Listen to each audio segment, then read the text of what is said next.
우연이었을까? 있잖아, 지아야. 나는 가볍게 말문을 열었다. 전혀 생각지도 못했던 사람이 꿈에 나온 적 있어? 생각지도 못했던 사람? 연예인 포함해서? 지아가 눈동자를 굴리며 기억을 더듬었다. 누구든지. 그렇다면 몇 번 있었지? 지아가 다 마신 우유팩을 버스 정류장 쓰레기통에 넣으며 고개를 끄덕였다. 늦잠을 자는 바람에 아침도 제대로 먹지 못하고 나온 지아였다. 기분이 어땠어? 글쎄, 좋아했던 사람이 이상하게 나와서 괜히 싫어진 적도 있었고, 아무 생각도 없던 사람이 멋지게 나와서 없던 관심이 잠깐 생긴 적도 있었고. 진짜? 꿈 하나 때문에 없던 마음이 생기기도 해? 나는 눈을 동그랗게 뜨며 지아의 옆 얼굴을 바라보았다. 예전에 기억 안 나? 나 갑자기 유시아 좋아했던 거? 주로 어른스럽고 지적인 이미지의 배우들을 좋아하는 지아가 강아지처럼 웃는 얼굴이 귀여운 아이돌을 좋아했던 적이 있었다. 비록 아주 잠깐이긴 했지만.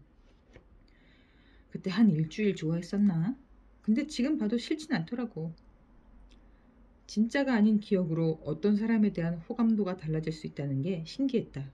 왜? 꿈에 누가 나왔어? 아니, 그런 건 아닌데. 나는 고개를 저으며 울리지도 않는 핸드폰을 확인했다. 이우연의 이름이 선뜻 입에서 나오지 않았기 때문이다. 차라리 연예인이었으면 아무렇지 않게 얘기했을 텐데. 어제 그 순간 이후로 온종일 왼쪽은 쳐다보지도 않았다. 아니, 쳐다볼 수가 없었다. 이우연과 눈이라도 마주치면 나도 모르게 비명을 지를 것 같았기 때문이다. 어째서 이우연이었을까? 나는 정말로 그 이유가 궁금했다. 지금껏 단 한 번도 그 애에 대해서 생각해 본 적 없었으니까.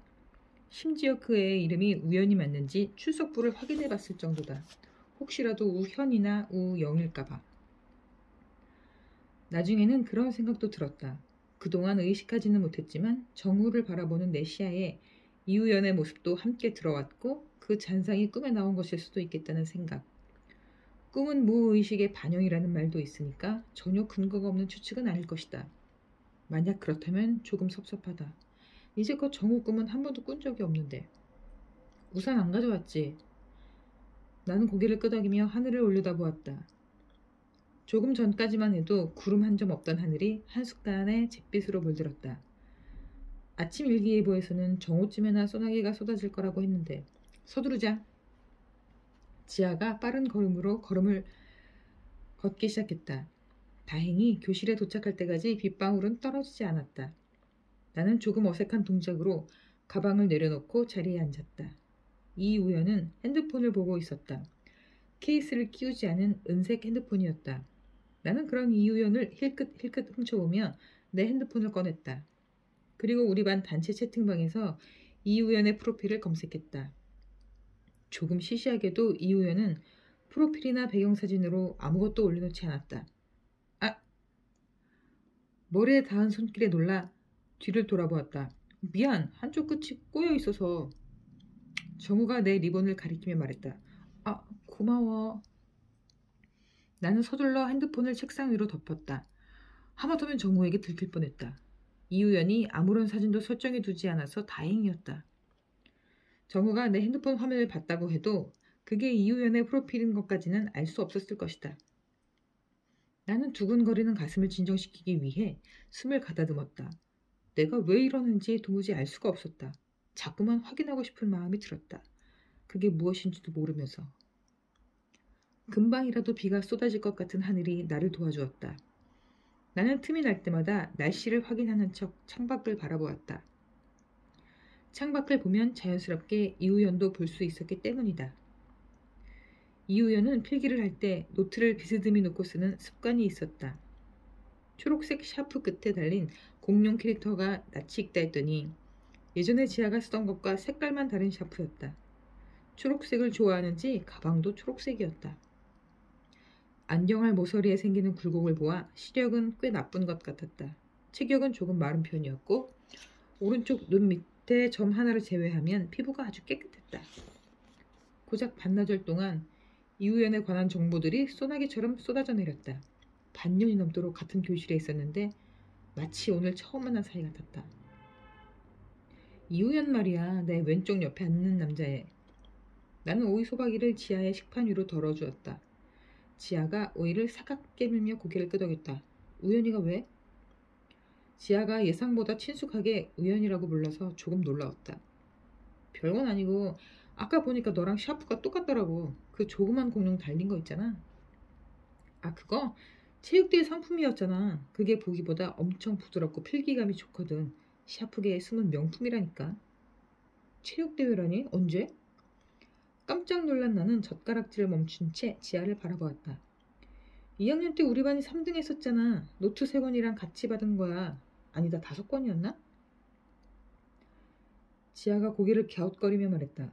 그러니까 이우연이 우리랑 같은 중학교였다고? 몰랐어? 전혀. 나는 중학교 2학년 때만 지아와 다른 반이었다. 하긴 같은 반을 한 적이 없으면 모를 수도 있지. 우연이가 그렇게 눈에 띄는 타입은 아니잖아. 나는 그리 멀지 않은 테이블에 있는 이우연을 힐끔 바라보았다. 우리 반 남자애들 몇 명과 함께 앉아있던 이우연은 식사를 끝냈는지 자리에서 먼저 일어섰다. 그러고는 남아있는 아이들에게 별다른 말이나 인사 없이 급식실을 나갔다. 근데 그게 그렇게 놀랄 일이야? 지아가 피식 웃음을 터뜨리며 물었다. 아니, 3년 동안 같은 학교에 다니고도 전혀 몰랐다는 게 웃기잖아. 새로 생긴 학교라서 반도 몇 개 없었는데. 설마 초등학교도 같이 다니진 않았겠지? 글쎄, 거기까진 나도 잘 모르겠는데. 지아가 어깨를 가볍게 으쓱였다. 어떤 애였어? 원래부터 조용했어? 그랬던 것 같아. 지금이랑 비슷했나 보다. 1년 전 수업이 끝나면 항상 2학년 3반 앞으로 갔다.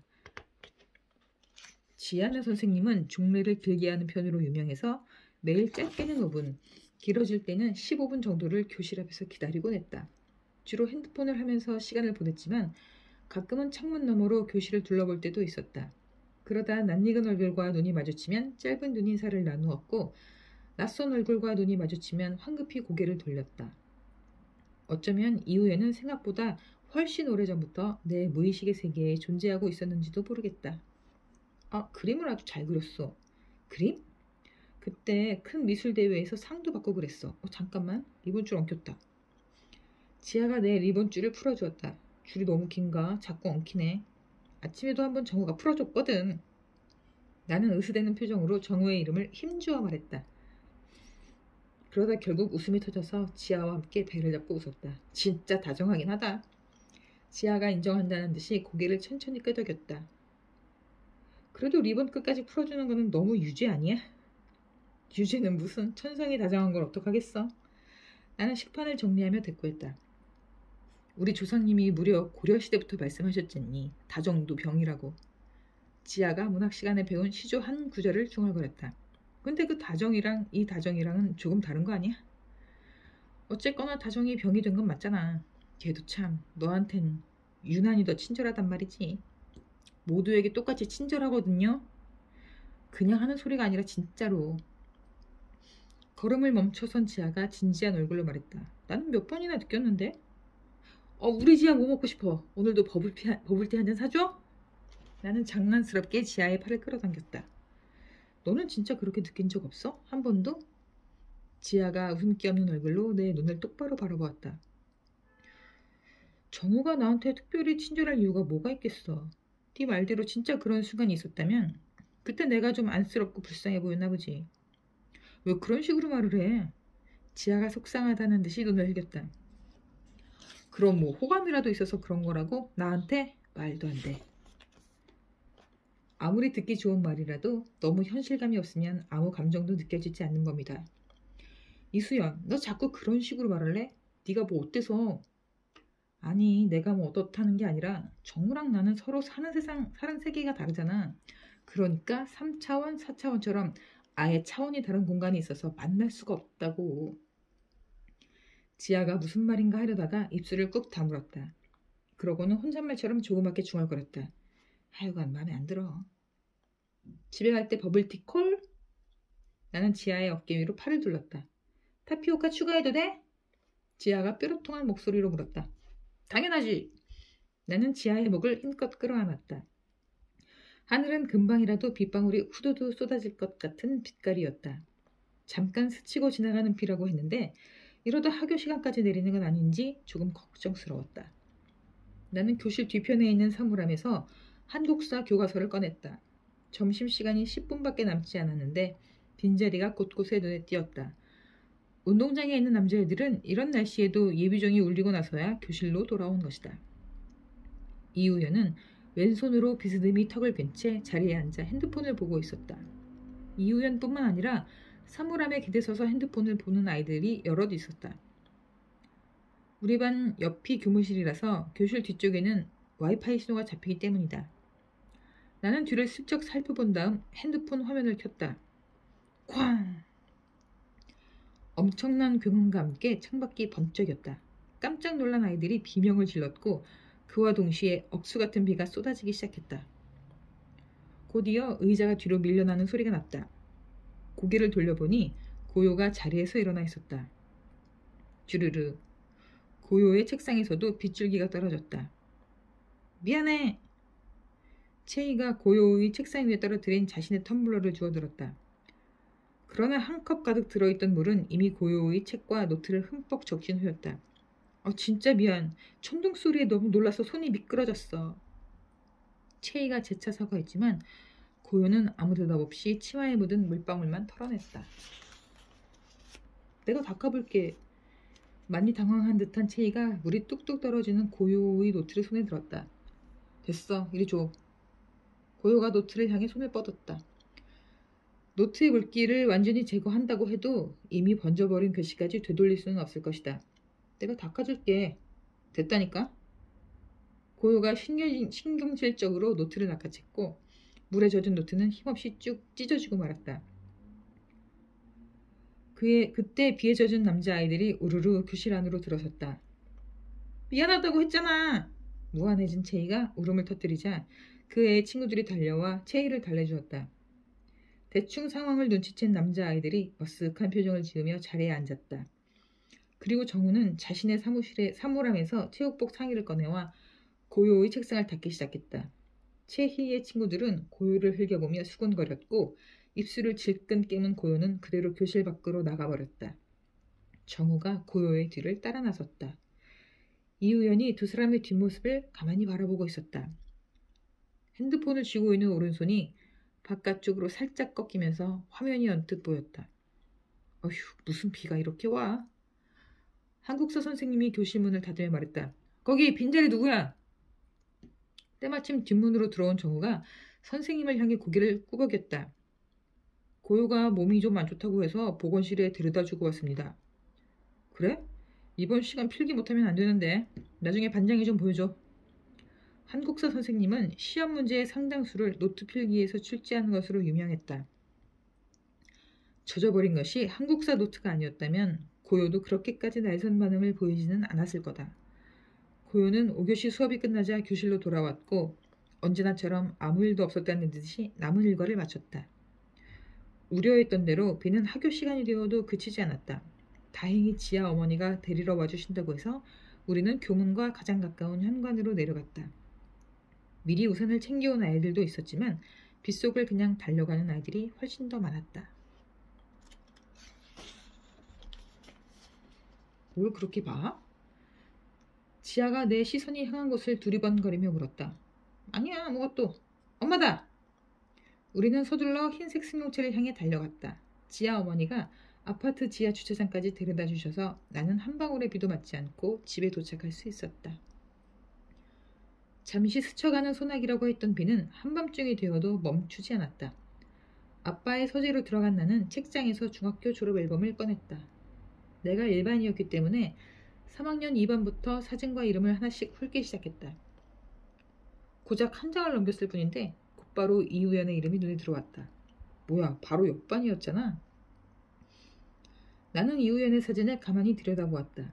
지금과 크게 다르지 않은 모습이었지만 짧은 앞머리와 동그란 안경테가 약간 앳된 느낌을 주긴 했다. 띵동! 사진을 내려다보며 엄지손가락으로 핸드폰 잠금을 풀었다.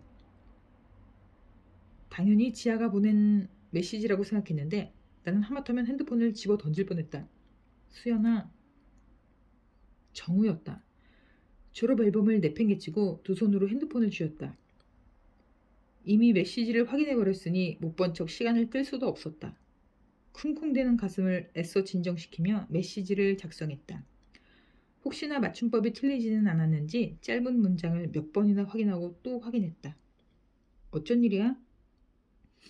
정우가 곧바로 메시지를 확인했다. 자고 있었던 건 아니지? 나는 고개를 젓고 있는 강아지 이모티콘을 보냈다. 다행이다. 핸드폰을 잠시 내려놓고 창문을 활짝 열었다. 차가운 밤바람과 함께 작은 빗방울이 얼굴에 톡톡 내려앉았다. 너한테 부탁하고 싶은 게 있어서. 뭔데? 나는 아랫입술을 잘근잘근 깨물며 정우의 답장을 기다렸다. 한국사 노트 좀 빌릴 수 있을까? 나는 짧은 한숨을 내쉬며 활짝 열어둔 창문을 다시 닫았다. 그새 빗방울이 많이 튀어서 휴지를 뽑아 바닥을 닦았다. 내일 학교에서 주면 되지? 그 전에 솔직히 말할게. 고요한테 빌려줄 건데 괜찮아? 당연히 그럴 거라고 예상했다. 괜찮아. 내 건 빌려줘봤자 도움이 안 될 것 같아서. 글씨가 워낙 엉망이라. 영어 필기체처럼 흘려쓰는 정우의 글씨는 다른 사람이 읽을 수 없을 정도는 아니었지만 한눈에 알아보긴 어려웠다. 그럼 내가 시험 범위만 복사해서 내일 갖다 줄게. 곧바로 정우에게서 전화가 걸려왔다. 나는 미친 사람처럼 발을 동동 구르다가 숨을 한번 크게 내쉰 다음 전화를 받았다. 노트만 빌려줘. 복사는 내가 해야지. 전화기 너머로 전해지는 정우의 목소리는 평소보다 조금 더 낮고 차분하게 울렸다. 괜찮아. 지금 프린터 켰어. 나는 복합기의 전원을 눌렀다. 노란불이 들어오면서 작동 준비를 위한 기계음이 울렸다. 들리지? 고마워. 아니야. 몇 장 되지도 않아. 나는 내 방으로 가서 한국사 노트를 가져왔다. 다른 건 몰라도 필기라면 자신 있다. 장인은 도구를 가리지 않는 법이라지만 용돈을 받으면 제일 먼저 사는 것이 대형 서점 문구 코너에 새로 나온 필기구였다. 수연이 너라면 빌려줄 것 같았어. 뭐라고 대답하면 좋을지 몰라서 그냥 웃어버렸다. 시험 점수와 직결되는 한국사 노트를 선뜻 빌려주는 아이는 많지 않을 것이다. 게다가 그 상대가 고요라면 더. 맞아. 나는 고요가 100점을 맞든 50점을 맞든 크게 상관없거든. 농담처럼 말했지만 진심이었다. 고요가 몇 점을 더 받고 덜 받는다고 해서 내 성적이 달라지는 것은 아니니까. 아니 그런 뜻이 아니라. 정우가 말끝을 흐리며 난감해했다. 알아. 그럼 내일 보자. 나는 전화를 끊고 복합기의 커버를 열었다. 노트를 반듯하게 펼친 다음 컬러 복사 버튼을 눌렀다. 흑백으로 하면 중요한 것과 그렇지 않은 것이 잘 구분되지 않을 것이다. 깔끔하게 복사된 종이를 바라보며 생각했다. 이건 단순히 반장으로서의 책임감만은 아닐 거라고. 오늘 낮에 지아가 했던 말이 사실이라면 정우는 고요에게 적대적이지 않은 내가 고마웠던 것 같다.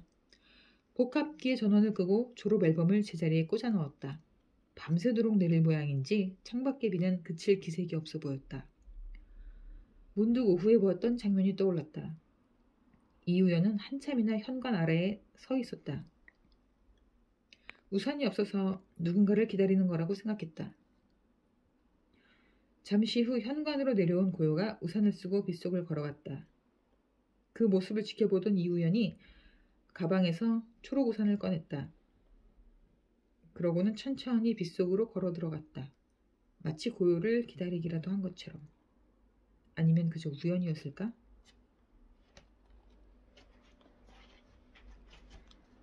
달의 뒷면. 이우연은 여전히 내 호기심을 자극했다. 그 애는 목소리를 듣기 힘들 정도로 말수가 적었다. 누가 말을 걸지 않으면 좀처럼 먼저 말을 하는 법이 없었다. 어제는 온종일 한마디도 하지 않았다. 적어도 교실 안에서는 그랬다. 그 모습이 쓸쓸하거나 외로워 보이지는 않았고 오히려 평온하게 보였다. 단짝이라고 부를 만한 친구는 없는 것 같았는데 그렇다고 아이들과 어울리지 못한다거나 따돌림을 받는 건 전혀 아니었다. 급식실에서는 적당히 아이들 틈에 섞여서 점심을 먹었고 다른 반 아이가 교과서나 체육복을 빌려간 적도 있었다. 물론 처음부터 이우연을 생각하고 온 것 같진 않았지만 철저하게 혼자이면 오히려 혼자라서 눈에 띈다. 육지와 끊어진 작은 섬처럼 무리에서 벗어난 어린 양처럼 이우연은 딱 아이들의 관심을 끌지 않을 만큼만 혼자였다. 그림 속의 한 부분을 차지하고는 있지만 빈 구석을 채우기 위해 그려놓은 배경 같다고나 할까? 닷새 동안 지켜본 결과 이우연은 있어도 없는 것 같고 없어도 있는 것 같은 그런 아이였다. 심심하다는 생각이 들 만큼 별다른 특징이 없었지만 계속 눈길이 갔다. 이우연이 항상 내 시야에 들어와 있다는 것도 큰 요인이었다. 의식하지 않을 때에도 이우연의 일부가 순간순간 내게 전해졌기 때문이다. 지우개 가루를 그냥 바닥에 털어버리지 않고 따로 모아서 쓰레기통에 버린다든지, 우산을 새 것처럼 반드시 잘 접는다든지, 수업 시간이 지루해지면 교과서 귀퉁이에 낙서를 끄적이는 아주 사소한 습관 같은 것들까지. 어제 오후에는 쌀쌀한 느낌이 들어 어깨를 살짝 움츠렸더니 이우연이 창문을 닫았다. 겉으로 보이는 것만큼 주위에 무관심한 타입은 아닌 것 같았다. 고요가 등교하면 곁눈질로 한번 바라보긴 했지만 그 이외에는 특별히 고요를 의식하지 않았다. 쉬는 시간에는 턱을 괴고 핸드폰을 했는데 손가락의 움직임으로 보아 게임을 하는 것 같지는 않았고 뭔가를 보는 것 같았다. 폰이 어디 갔지? 교무실에 다녀온 정우가 가방을 뒤적이며 중얼거렸다. 책상 위에 올려놓은 프린트물을 보니 중간고사에 관한 전달 사항인 것 같았다. 나한테 전화 좀 해줄래? 정우가 뒤를 돌아보며 이우연에게 말했다. 잠깐만. 이우연이 가방 앞주머니에서 핸드폰을 꺼냈다. 나는 이우연의 핸드폰을 가만히 바라보았다. 조금 전까지 손에 들고 있던 은색 핸드폰이 아니라 투명 케이스를 끼운 검은색 핸드폰이었기 때문이다. 이우연이 통화 버튼을 누르자 정우의 책상 서랍 속에서 진동이 울렸다. 여기 있었네. 고마워. 정우가 교과서 사이에 끼어있던 핸드폰을 꺼내 프린트물에 사진을 찍었다. 잠시 후 무음으로 설정해둔 내 핸드폰에 메시지 알림이 떴다. 정우가 보낸 단체 메시지였다. 이우연 역시 메시지를 확인한 다음 검은색 핸드폰을 다시 가방에 넣었다. 그러고는 평소처럼 왼손으로 턱을 괸 채 은색 핸드폰을 들여다보았다. 핸드폰을 2개 가지고 있는 것이 그렇게 특별한 일은 아니었다. 중학교 때부터 종종 그런 아이들이 있었다. 주로 개통이 되어 있는 핸드폰 하나에 와이파이로만 쓰는 공기계를 하나 더 가지고 다니는 시기였다. 하지만 나는 이우연이 매번 뭘 그렇게 보고 있는지 궁금했다. 한편으로는 이우연에 대해서 이토록 궁금해하는 내가 이상하다는 생각도 들었다. SNS에서 이우연을 검색해보았다. 핸드폰 번호로 찾아보기도 하고 우리 반 이메일 주소록에 있는 아이디로도 검색해봤지만 이우연의 계정을 찾을 수는 없었다. 우리 반에서 SNS를 하지 않는 사람은 이우연과 고요 2사람뿐이었다. 심지어 고요는 메신저 앱도 사용하지 않아서 단체 메시지가 있으면 정우가 따로 문자로 보내주곤 했다. 나는 정우의 계정에 접속했다. 정우는 게시물을 잘 올리지 않는 편이어서 마지막 게시물이 고등학교 입학 안내문이었다. 길지 않은 피드엔 유럽 축구 선수와 반려견 사진이 대부분이었고 정우가 나온 사진은 재작년 여름에 올린 게시물 하나가 전부였다. 옥빛바다 한가운데 서서 활짝 웃고 있는 정우. 지금보다 약간 마른 체격에 치아 교정기를 착용하고 있다. 나는 본 적 없는, 나는 알지 못하는 정우의 모습이다. 다들 집중!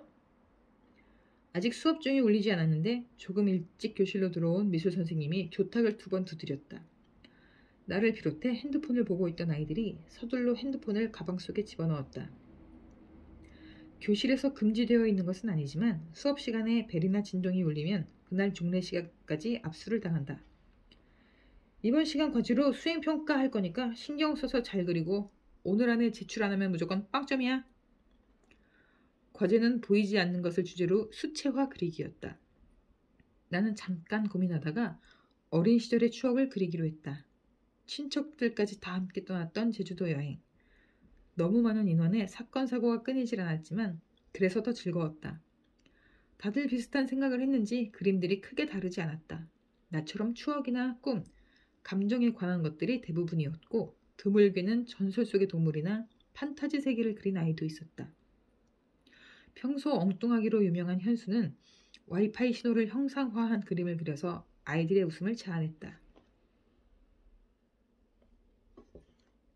나는 물통에 물을 반쯤 담아오면서 이우연의 그림을 힐끗 훔쳐보았다. 이우연은 도화지 한가운데 커다란 동그라미를 색칠하고 있었는데 무채색 계열의 색감을 보니 달을 그린 것 같았다. 단순한 그림이었지만 채색을 너무 잘해서 한 장의 사진처럼 보였다. 그림을 아주 잘 그렸다던 지아의 말이 틀리지 않았다. 그런데 어째서 달을 그렸을까?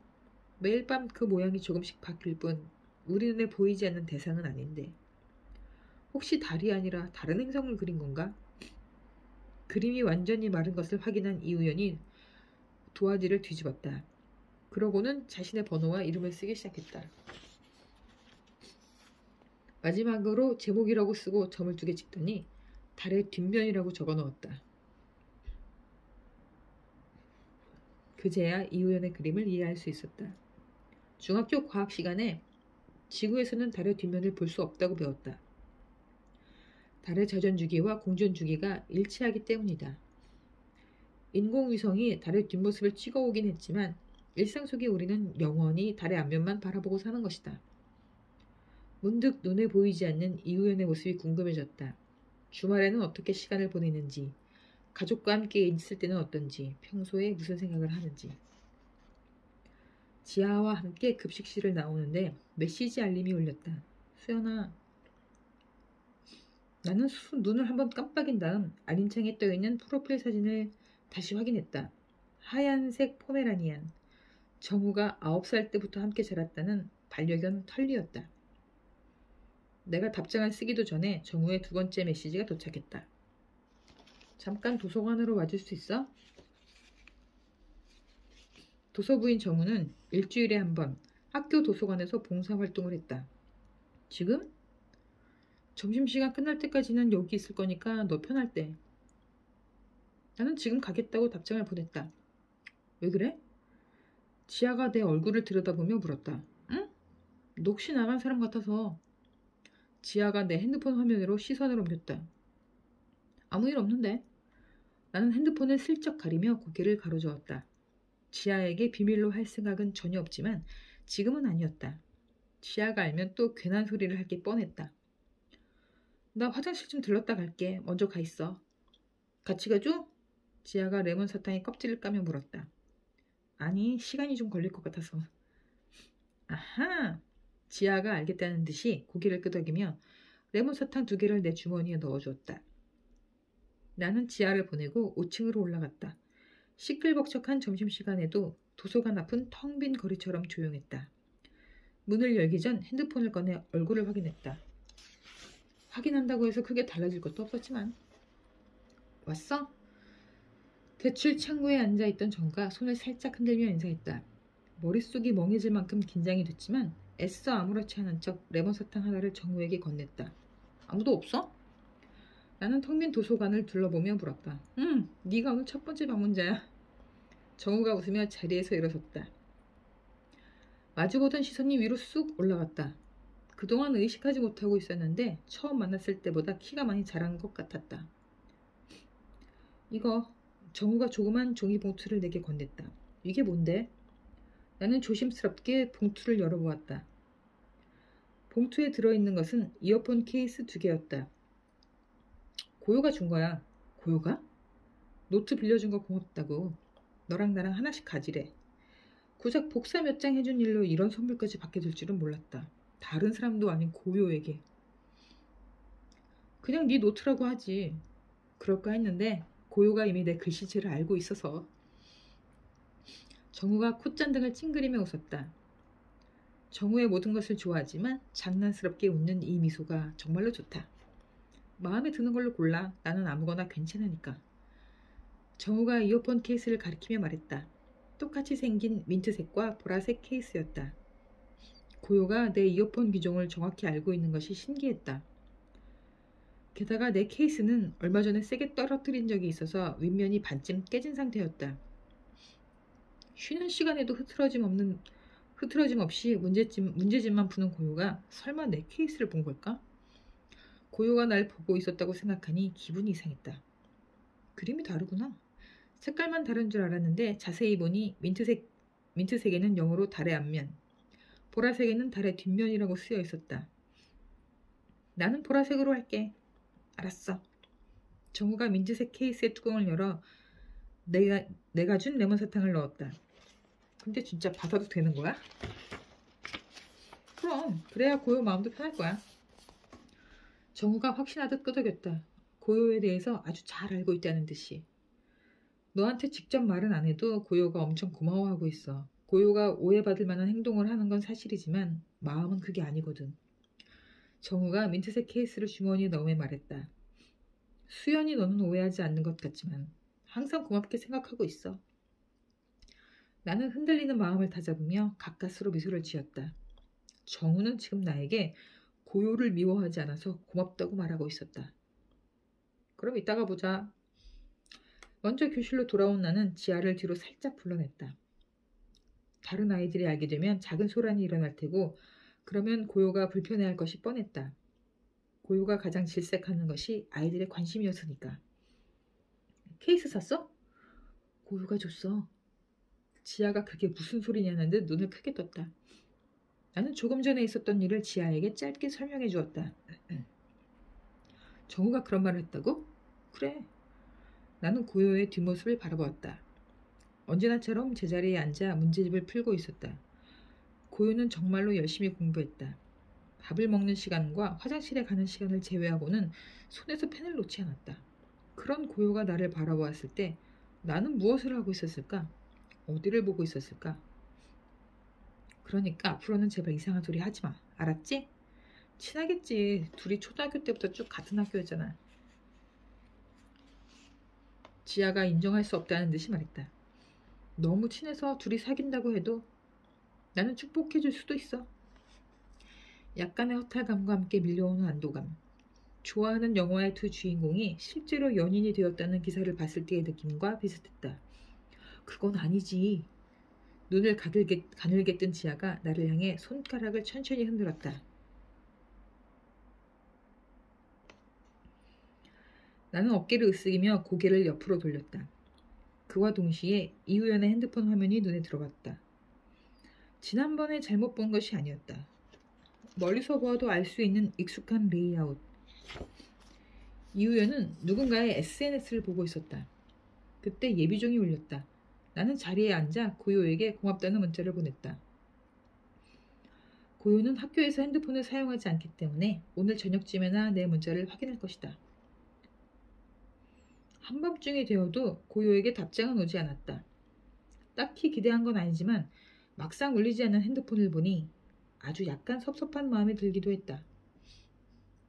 그러고 보니 문자에 내 이름을 쓰지 않았다. 내 번호를 모르는 고요가 누가 보낸 문자인지 모르면 어쩌나 걱정하다가 피식 헛웃음이 나왔다. 케이스 이야기를 했으니 나인 줄 모를 리가 없었다. 불을 끄고 침대에 누웠다. 잠들기 전 친구들의 SNS를 둘러보는 것이 하루의 마지막 일과가 된 지 오래였다. 시험 기간인 탓에 새롭게 올라온 게시물이 그리 많지 않았다. 약간의 의무감으로 하트를 누르고 큰 의미 없는 댓글도 몇 개 남겼다. 조금 전에 올라온 수하의 게시물까지 확인한 다음 정후의 계정에 들어갔다. 마지막은 항상 정후의 계정이었다. 아주 오랜만에 새로운 사진 한 장이 올라와 있었다. 고요에게 받은 민트색 이어폰 케이스. 아무런 설명도 없었지만 그래서 더 많은 걸 이야기하고 있었다. 적어도 내가 보기에는 그랬다. 그 밑으로는 친구들의 댓글이 실시간으로 달리고 있었다. 나도 댓글을 남기고 싶었지만 케이스에 대해서 아는 척을 하기도 모르는 척을 하기도 애매해서 결국 아무 말도 쓰지 않았다. 고요는 SNS를 하지 않으니 이 게시물을 못 볼 확률이 높았다.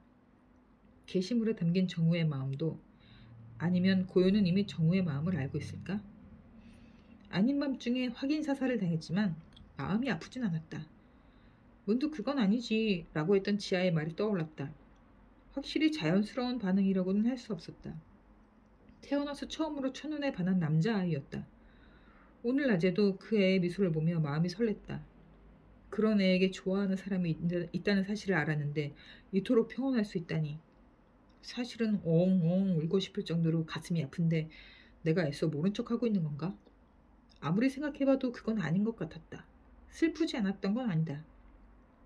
사진을 처음 확인했을 때는 아주 잠깐 가슴이 무너지는 듯한 기분이 들기도 했다. 다만 내 감정이 시시각각 모양을 바꾸고 있었다. 내 가슴에 커다란 달이 뜬 것 같았다.